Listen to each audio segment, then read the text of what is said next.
Acum 2 ani am luat o decizie care mi-a schimbat viața. Am ales să las Bucureștiul în urmă și am devenit un nomad digital.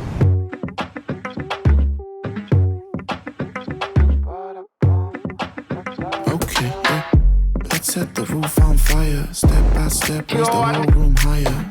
Pick up your step, don't try hard. Down, up, down like a boom bap choir. Turn out the beat, raise up the heat. Eu sunt Remus Retegan, day trader pe cripto și investitor în stocuri. Am ales să las Bucureștiul în urmă și am devenit un nomad digital. În ultimii 2 ani am locuit în Mallorca, Bangkok și Istanbul. Mi-am dat seama că cel mai productiv, funcțional și fericit sunt atunci când mă aflu lângă apă și plajă. Mă simt foarte bine când stau într-un climat cald și mi se pare faptul că aș fi într-o continuă vacanță.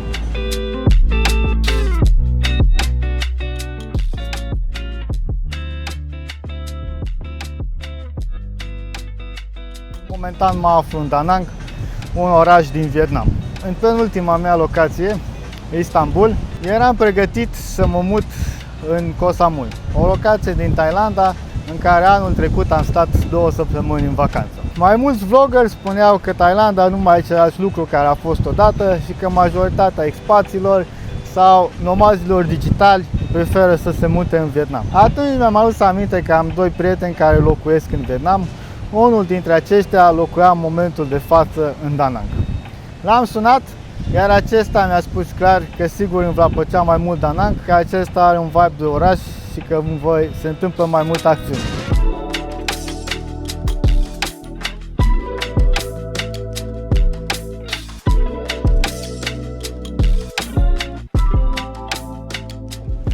De ce am ales să locuiesc într-un resort? În primul rând, ai aici tot ce ai nevoie, 2 restaurante, sală de sport, sală de cinema, spa și unde mai pui faptul că sunt la câteva sute de metri de plajă. În al doilea rând, eram sigur că o să cunosc aici niște expați sau niște persoane interesante.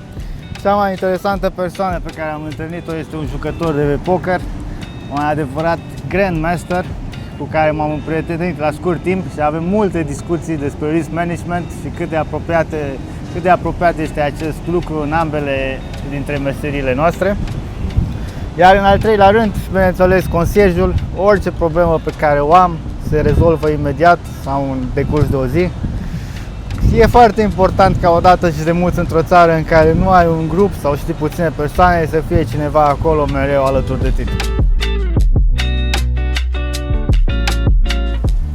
Vietnamul are reputația de a fi un loc foarte zgomotos. De aceea am ales acest resort. Singurul zgomot care se aude este doar când se tunde gazonul. În interior circul doar cu buggy-uri sau cu biciclete.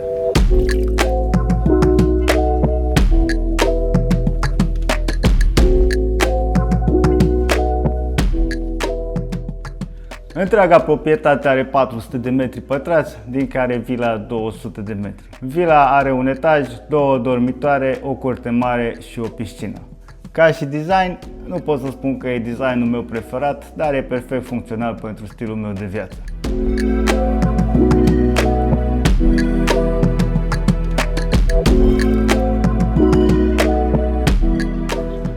Living-ul și bucătăria sunt open space, iar masa de dining o folosesc ca și birou. În trecut aveam o cameră pentru birou, dar mi-am dat seama că sunt mult mai funcțional dacă living-ul și biroul meu sunt într-o singură cameră. Tot aici la parter este al 2-lea dormitor. Acesta este folosit ca și storage room mai mult și câteodată doarme Skittles. Acum haideți să mergem sus.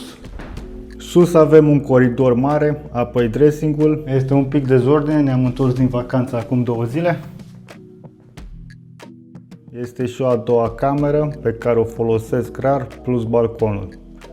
Dormitorul principal și patul lui Skittles.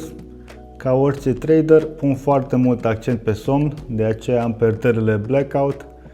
În România foloseam 8 Sleep, dar aici în Vietnam, dacă setezi aerul condiționat la 24 de grade, temperatura este perfectă pentru mine.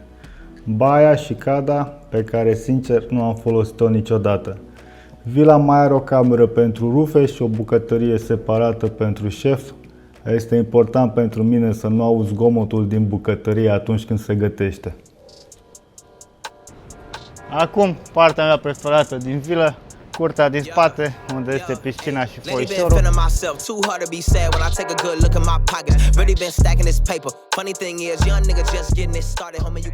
Acum vreau să vi-l prezint și pe companionul meu, pe cel pe care l-am ales să se ocupe de securitatea mea, un adevărat prădător, Skittles. Doarme toată ziua, deci singura explicație pentru starea lui de somnolență trebuie să fie faptul că noaptea stă treaz și patrulează toată vila. Viața de trader nomad în Asia, o să încep cu singura parte negativă, respectiv time zone-ul, fusul orar. Ca să pot să traduiesc atât London Open cât și New York Open, asta înseamnă că a trebuit să mențin programul de somn pe care îl aveam în Europa. Eu mă trezesc undeva pe la 11 dimineața și mă pun la somn undeva între 3 și 4 noaptea. De asemenea, e un pic frustrant faptul că înainte eram obișnuit ca la 9 seara să-mi termin ziua de lucru și să pot să ies. Acum la 8 seara încep să fac trading pe New York Open. Dar, părțile pozitive. Trăind în Asia, banii tăi au o valoare mult mai mare. Serviciile sunt ireproșabile și foarte interesant, toată lumea are un vibe bun. Fie că vorbești cu un localnic sau cu un expat, toți vor avea un zâmbet mare pe buze. Iar cel mai mare avantaj este poziția geografică. Dacă ai peste 30 de ani, cel mai probabil te-ai plictisit deja de locațiile din Europa, cum ar fi Madrid, Barcelona, Ibiza, Roma, vrei total altceva. Acum city break-urile se schimbă în locații precum Tokyo, Shanghai, Shenzhen, Saigon, Singapore. Da, sună mult mai bine. Acesta a fost primul episod de pe canalul meu de YouTube. Vor urma și alte episoade despre stilul de viață al unui trader nomad, cât și despre părerile mele despre marketurile tradiționale și mai ales piața cripto. Ne vedem în următorul episod.